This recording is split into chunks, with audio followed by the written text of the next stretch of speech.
I sat frozen at the long mahogany table during my parents' 35th anniversary dinner. The room was filled with the clinking of expensive silverware and the soft hum of polite conversation.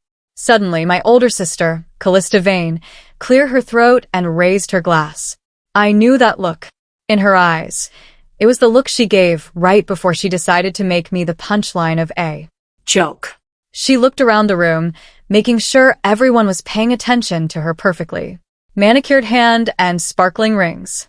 "It is honestly so sad when you think about it," Calista said, loudly, her voice cutting through the other conversations.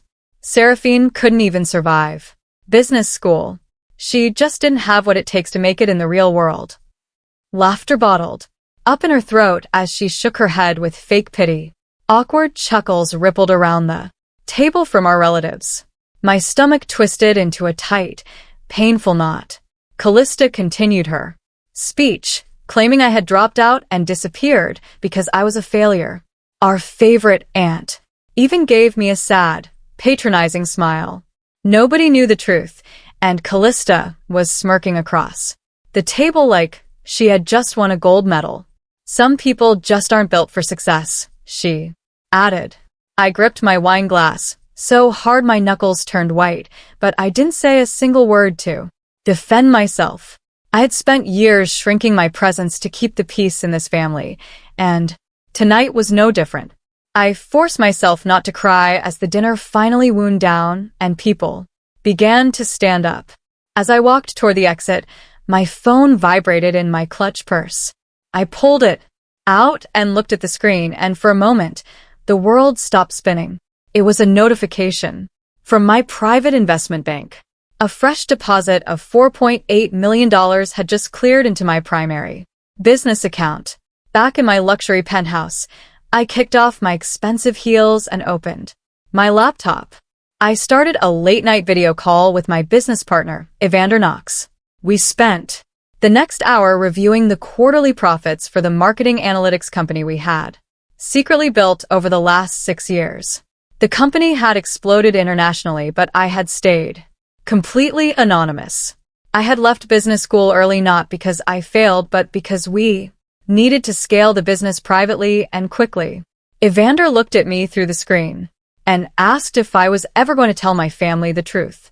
I stared at the city's skyline and told him, "No, not yet."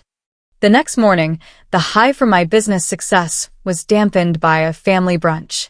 I was sitting quietly in the corner when I overheard my mother, Morelle Vale, trying to comfort Calista about her upcoming wedding expenses.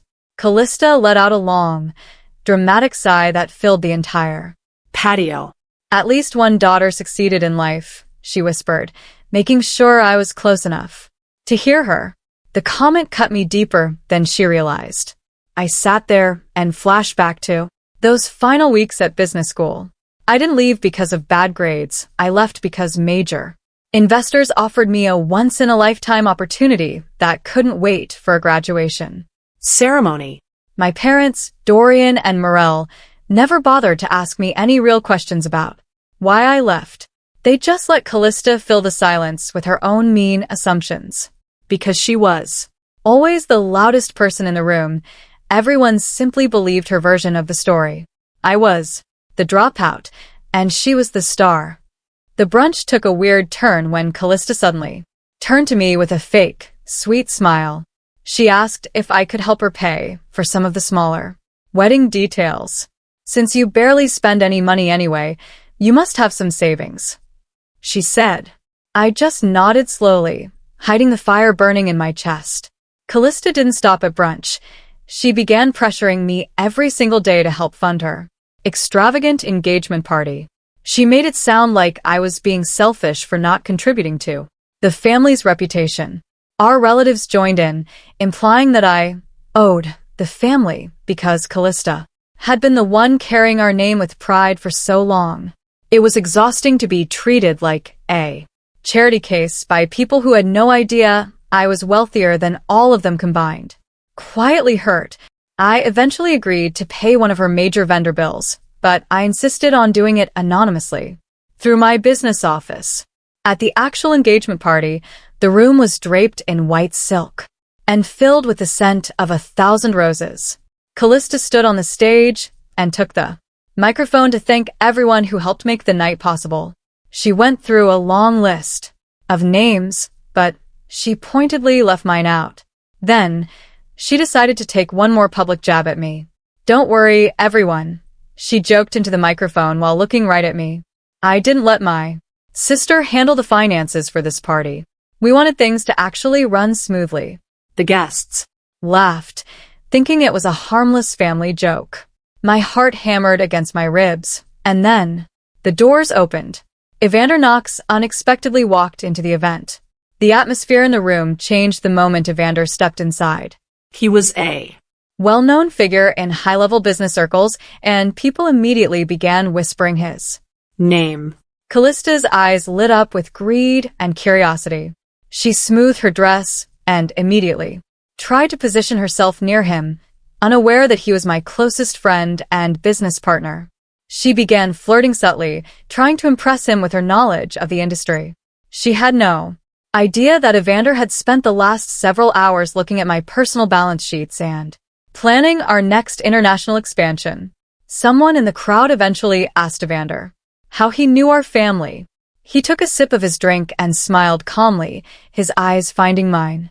Across the crowded room, "I actually work very closely with Seraphine," he said clearly. The smile slid right off Callista's face, and she nearly choked on her expensive champagne. She looked back and forth between us, her brain trying to make sense of why a man of his stature would even know my name.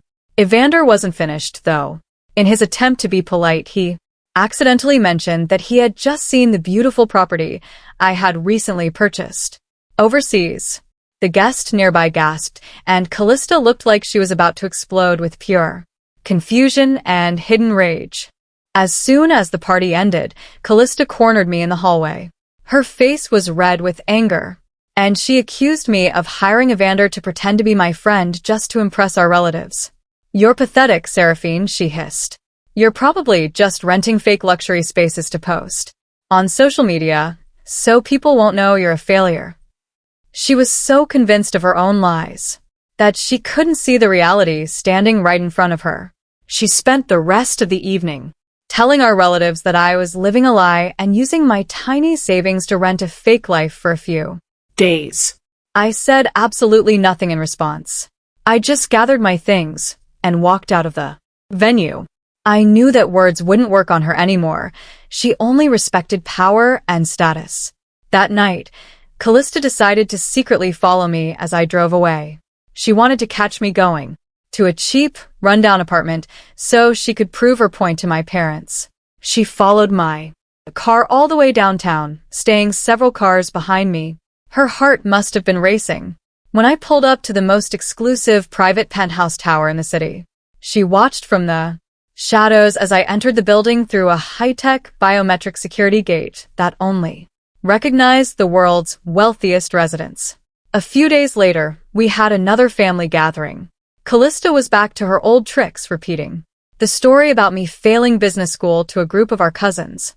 I realized at that moment that she would never stop until I forced her to see the truth.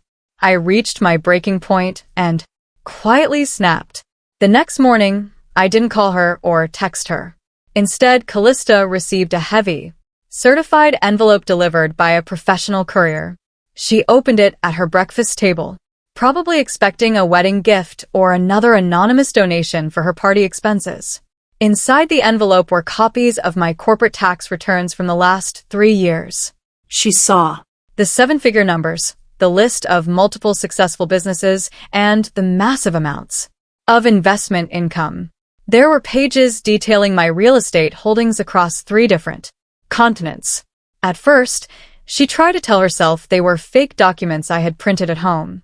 But then her eyes moved to the official federal authentication stamps and the signature of our high-level family accountant. Her hands started shaking so violently that she dropped the papers onto the table. The very final page listed my personal annual earnings for the last year, a staggering $23.4 million. The failure was actually a titan. Calista didn't wait a minute. She grabbed the papers and stormed over to our parents' house, demanding to know what was going on. Morel and Dorian sat at their kitchen table and stared at the documents in stunned silence. They flipped through the pages, their eyes widening at every new line of income. The daughter they had dismissed as a failure had secretly become wealthier than everyone else in the family combined. Dorian whispered, "She really built all of this by herself." He looked at the dates and realized I had been doing this while they were busy, pitying me for dropping out. For the first time in her life, Calista looked genuinely afraid. She realized that her entire identity was built on being better than me, and that foundation had just turned to dust. As Dorian kept reading, he discovered something that made his voice tremble. He found records showing that I had been anonymously paying for his expensive heart surgery and medical bills for the last 3 years.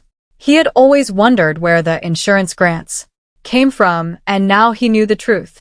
I had been their secret savior, while they were treating me like a disappointment. The silence in the room was heavy with the weight of years of mistakes. Morel broke down into heavy, sobbing tears once she realized the full extent of my secret support. She learned that I hadn't just paid for the surgery. I had also quietly covered their mortgage payments during the years the family business was struggling. I had paid off their old debts and even provided the funds for a secret credit card bailout that Calista had needed years ago but was too proud to admit to our parents. Calista felt physically sick as she realized that her lifestyle was partially funded by the very sister she had mocked every single day. The realization was a bitter pill to swallow. The sister she had called lazy and unsuccessful was the only reason the family hadn't lost their home and their reputation years ago. Calista realized that I had even paid for a large portion of her engagement venue through my anonymous business donation. She sat there, surrounded by evidence of my success and my kindness, and she couldn't find a single mean thing to say. The spotlight she had fought so hard to keep was finally shifting, and the truth was more blinding than any lie she could have invented. She was drowning in a sea of her own arrogance. The news about my wealth spread through the family like a wildfire. At the next family event, everyone treated me as if I were a different person entirely. The relatives who used to ignore me or give me pitying looks now bombarded me with questions about stock tips and business investments. They were suddenly very interested in my marketing analytics and how I had scaled the company so quickly. I watched as people who had laughed at Callista's jokes now turned their backs on her to talk to me. Calista had to stand there and watch her social status disappear in real time. She was no longer the star of the family. She was just the person who had been wrong about everything. Then, one of our uncles decided to turn the tables on her. He jokingly asked the room. So, the dropout actually became the millionaire while the star was busy complaining. The entire room erupted into laughter, but this time, the laughter was directed right at Calista. She couldn't handle the sudden shift in the room's energy. Her eyes filled with tears of humiliation, and she abruptly left the party, unable to face the consequences of her own behavior. A few weeks later, I had to visit my old business school for a private meeting regarding a major donation I was making. While I was there, I ran into one of the deans who had known me during my time as a student. He revealed the final piece of the puzzle. I had never failed a single class. In fact, I had one of the highest performing startup projects in the history of the school before I decided to leave voluntarily to launch the business. The school had been trying to get me to come back and give a guest lecture for years. Unbeknownst to me, Calista had followed me to the campus that day. She was hiding around the corner and secretly overheard the entire conversation with the dean. She heard him praising my intelligence and my vision. She learned that the startup project I had created was now being used as a primary case study for the advanced business classes. Every lie she had told herself and our parents about my failure was officially destroyed. She wasn't just wrong about my money.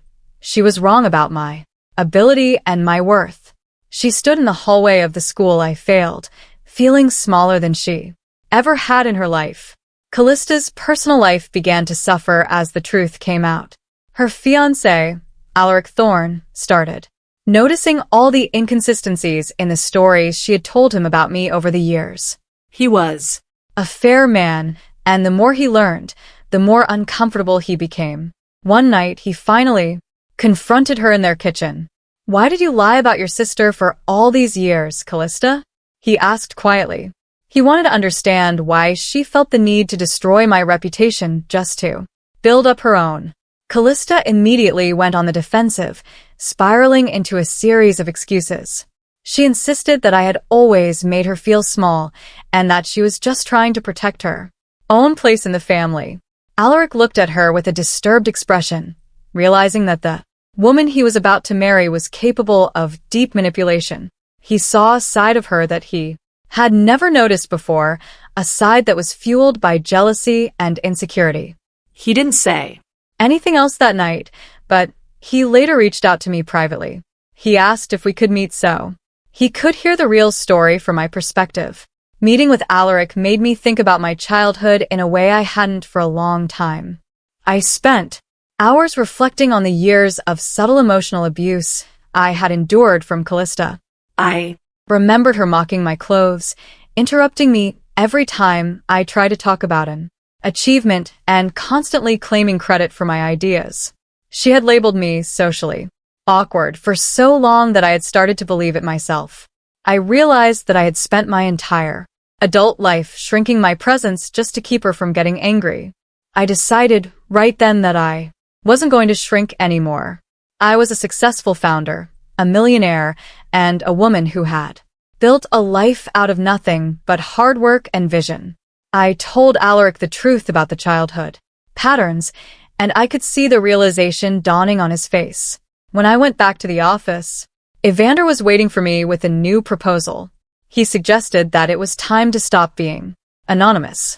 He wanted to publicly reveal me as the founder of our newest international company. I took a deep breath and realized it was time to step into the light. A week later, a major international business magazine published its newest cover story. The headline read, "The Silent Founder, Seraphine Vale's billion-dollar strategy." The article went into great detail about my success, my anonymity, and the incredible growth of my marketing analytics firm. It was a glowing tribute to my hard work, and it went viral across the business world overnight. People were fascinated by the business school dropout who had secretly built an empire while the world wasn't looking. Calista woke up the next morning to hundreds of tagged messages on her phone. Her friends and social circle were all asking the same question. Why did you say your sister failed when she's literally on the cover of a business magazine? She couldn't hide from the truth anymore. The article was everywhere, on the news, on social media, and in the hands of everyone she knew. To make matters even worse, Calista discovered that all of her coworkers had read the article too. They were now looking at her with a mix of pity and judgment, wondering why she had been so cruel to her own sibling. The atmosphere at Calista's office became unbearable for her. Her colleagues began to quietly mock her behind her back, and even her boss made a public joke during a staff meeting. "Maybe you should ask your sister for some investment advice, Calista," he said with a smirk. The humiliation was more than she could stand. She spent half of her lunch break locked in a bathroom stall, crying and trying to figure out how her life had fallen apart so quickly. She was finally experiencing the exact same shame she had forced on me for years. She realized that her reputation was ruined and that people would always see her as the sister who bullied a millionaire. In a moment of pure impulse and desperation, she picked up her phone and called me. Her voice was shaking as she spoke, and for the first time, she wasn't yelling or mocking me. She sounded like a person who had finally reached the end of her rope.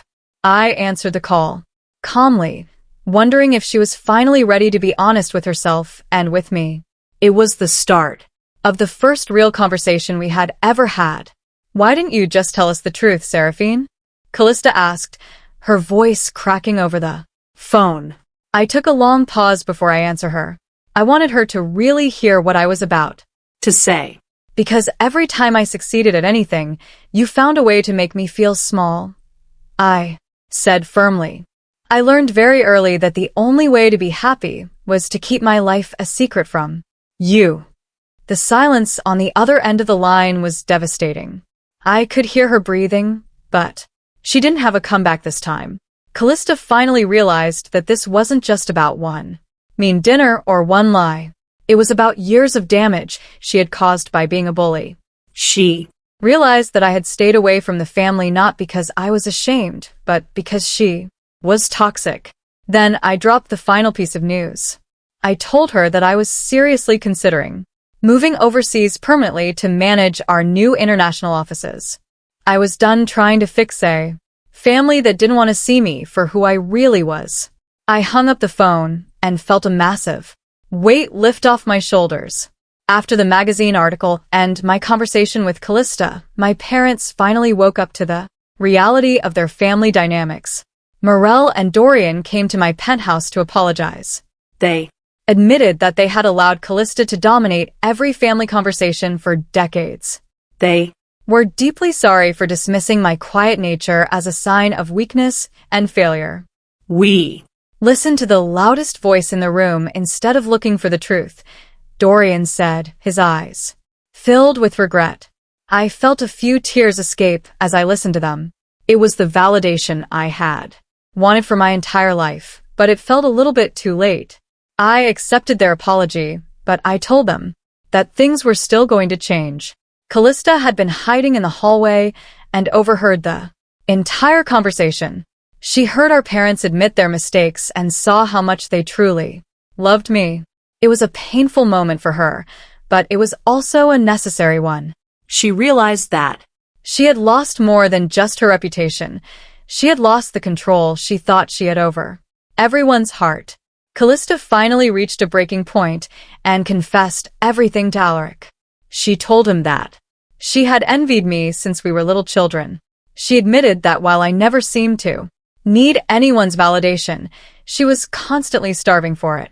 Every time I accomplished something privately or quietly, it made her feel incredibly insecure about her own life. She had spent her whole life trying to win a competition that I wasn't even participating in. She realized that her cruelty was just a shield for her own fear. Alaric listened to her confession with a heavy heart. He began to question whether he truly knew the woman he was planning to spend his life with. He wondered if her love for him was real, or if he was just another trophy for her to show off to the world. He told her he needed some space to think about their future. Calista was now losing the only person who had stayed by her side through the drama. She was finally seeing the true cost of her jealousy, and it was a price she wasn't sure she could pay. A few weeks later, I attended a high-profile charity gala as the guest speaker. It was one of the most prestigious events of the year, and cameras were flashing everywhere as I walked onto the stage. The world's top investors and philanthropists were there to hear me talk about my business strategy and my plans for the future. I felt a sense of pride that had nothing to do with the money in my bank account. I was finally being recognized for my mind and my heart. Calista sat at home alone, watching the live stream clips of my speech. She saw the way people looked at me with genuine respect and admiration. She was overwhelmed by a mix of guilt, disbelief, and a strange kind of pride she hadn't felt before. During my speech, I publicly announced a new series of scholarships for women entrepreneurs who were struggling to get their businesses off the ground.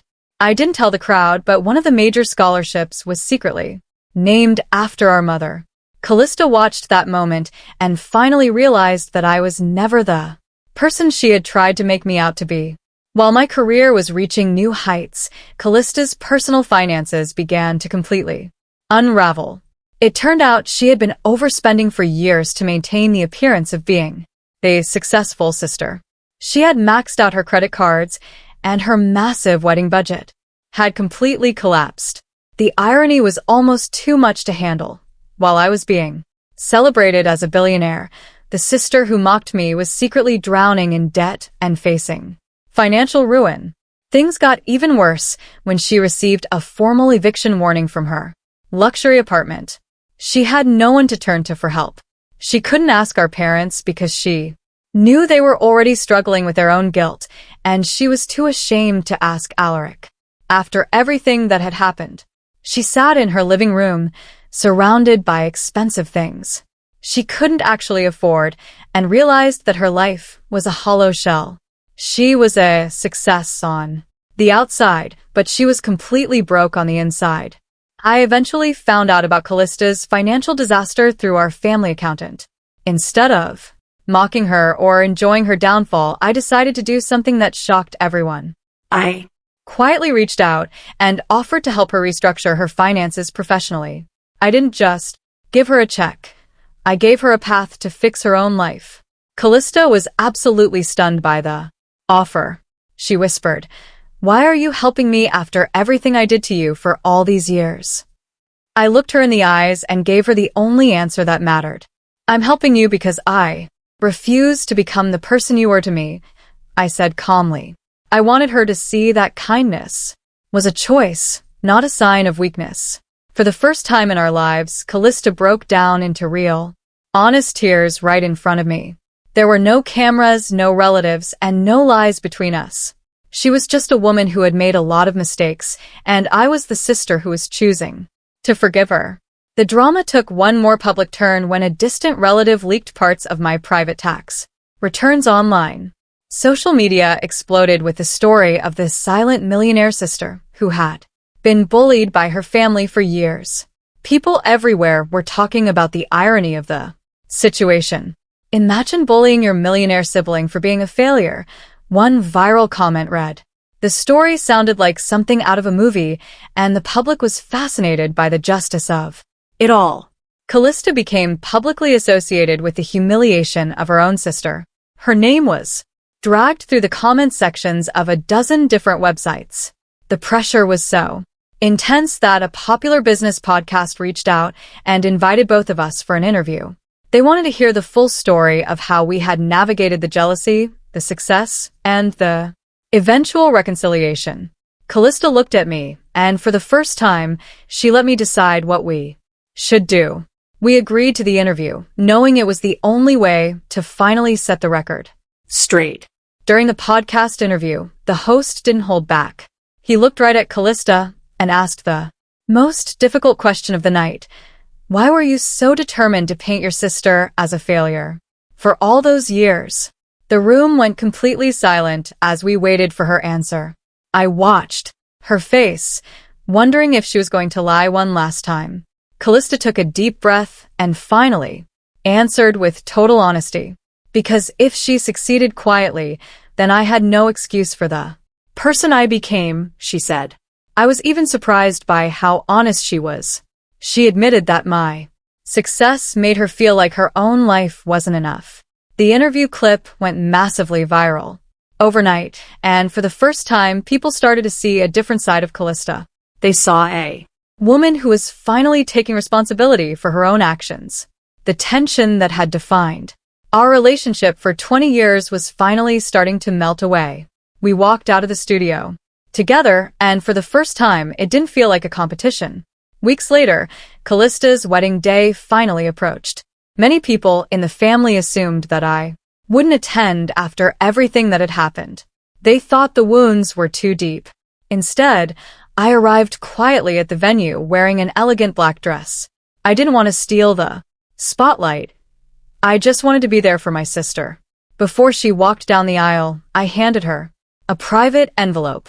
Inside was the deed to a beautiful small townhouse with the mortgage paid in full. It was a fresh start for her and Alaric. Calista burst into tears as she looked at the papers. She hugged me so tight it was hard to breathe. "How are you still this kind to me after everything?" she whispered into my ear. I didn't have an answer that would make sense to her yet, so I just squeezed her hand. I saw Alaric standing at the end of the aisle, and I could tell he was happy that we had finally found a way to be sisters again.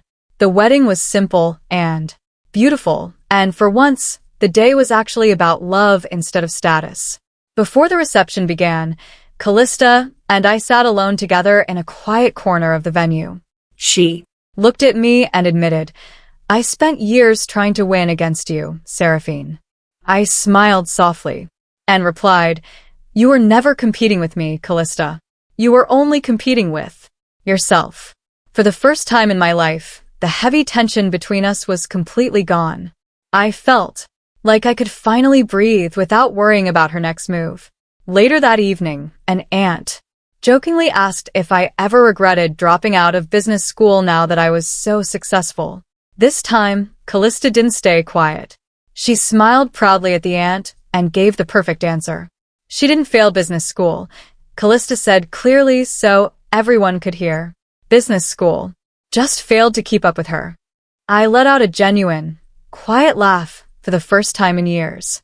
Across the room, my parents were smiling, and my sister was finally my friend. Success was great, but the peace was even better.